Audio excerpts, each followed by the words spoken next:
Hello, Dan Joss. How are you? Doing great. How are you? I'm well, thank you. So, when I was in middle school a few years ago, I got in trouble, and they told me that I would have to go to the principal's office and get disciplined. And it was a very unpleasant task. But I understand that discipline is still relevant to our lives today, especially in the world of financial. Sure. Right. And you can suffer the consequences of discipline or the lack thereof now Or later. or later. Yeah, we like to recommend practicing disciplines. The rule of thumb or the easy things to say are to earn more than you spend or buy only the things you need. But there's ways to practice those things. And I was talking with someone recently about that, and they were talking about fasting physically, from food for a period of time. And I thought, how about a financial fast?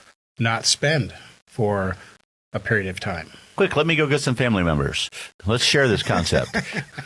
Well, let's just talk about it a bit. If we practice to not spend for a day, you could get by without a few things for a day. Then I'd be very weak. Unless I bought the food in advance. Yes. So you'd buy a week's worth of food, fill up the gas tank, and then try to go for a period of time without spending the money. And that probably helps you define the necessities between the wants. Right. Yeah, there's wants, wishes, and needs. And if we get the needs out of the way, then you're aware of what you're spending, you're less likely to spend on the wants and the wishes. Right. And some people, I understand, will write those things down in a little notebook. Anytime they spend something, they would just write it down, and what they spent, and then review it at the end of the day. And that's a discipline that it takes to track that, but it really helps you understand where your money went. That's right. And there are apps now, or you could always look at your bank statement, and you can go back and see what you spent on. And the apps make it easy to track it. But your point is, if you look back at it and evaluate, that's where the benefit comes. Yep. But that would, again, require the discipline. Balancing a checkbook. Discipline many don't do. I assume the bank's correct. That's true. I've heard about those people. But they make mistakes, too. That they do. Because I reconcile my bank statements, and I have found a couple. That's good. And so maybe consider a spending fast. Maybe we'll try it, plan for a week next month. And say, okay, no spending Sunday to Saturday, and see what you learn. Yeah, that's a good idea. I used to, go out and get a cup of coffee, and then later in the day go out and get something else. And at the end of the day, I went out, 4 times and got something, which was probably unnecessary. I mean, it's fine to do, and there's people that have jobs because we do that. But personally and individually, let's just be aware of when and how and why we're spending. That makes good sense. I think I heard a quote, and I'm probably going to butcher it, but it was something along the lines of the discipline of today should be less impactful than the regret of tomorrow for the lack of today's discipline.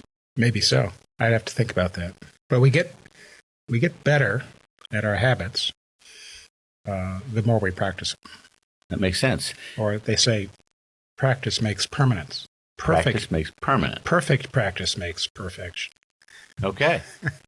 Well, that's good. It's interesting because you've brought up the word practice a number of times in this conversation. And I think that's very relevant because it is something that we have to consistently do. It's not, oh, I'm done. I can check the box. It's done. Because you're never really done when it comes to self-discipline, are you? Nope, we just get better at it. Okay. I think a statistic was 40 hours a college student practices, an NCAA college student sport practices. So that's 40 hours a week plus 40 hours a week of studying and classes and so much time left. But it's next week's a new week, and maybe next Friday we get a new paycheck and we have the questions again of what do we spend this on and what do we do with it. Right. So it's a never-ending process. Okay. All right. Any closing thoughts that you want to share with folks? Consider a spending fast. Consider a spending fast. And then lengthen it the next time you consider it. Okay. And if someone wanted to talk to you about a spending fast or any other financial matters, what's the best way for them to get in touch with you? We use the phone call. Okay. 757-903-2127. Right. Our website is jossbrown.com. Good. We're here to help. All right. Well, thank you so much for being here on Money Talks. Thank you. Money Talks is a weekly program presented for the listener's benefit and entertainment. It is provided at no cost to the listener, and the ideas, opinions, and comments are not to be construed as legal advice, tax advice, investment advice, or other advice specific to the listener. Listeners are encouraged to seek the advice of a licensed professional or other qualified party when dealing with financial, legal, tax, medical, investment, insurance, taxidermy, plumbing, electrical, carpentry, real estate, chiropractic, veterinary, oral hygiene, hot air ballooning, etc. We have given you some food for thought. Now, call a licensed professional such as Dan Joss at 757-903-2127. Thanks for listening, and remember, failing to plan is planning to fail.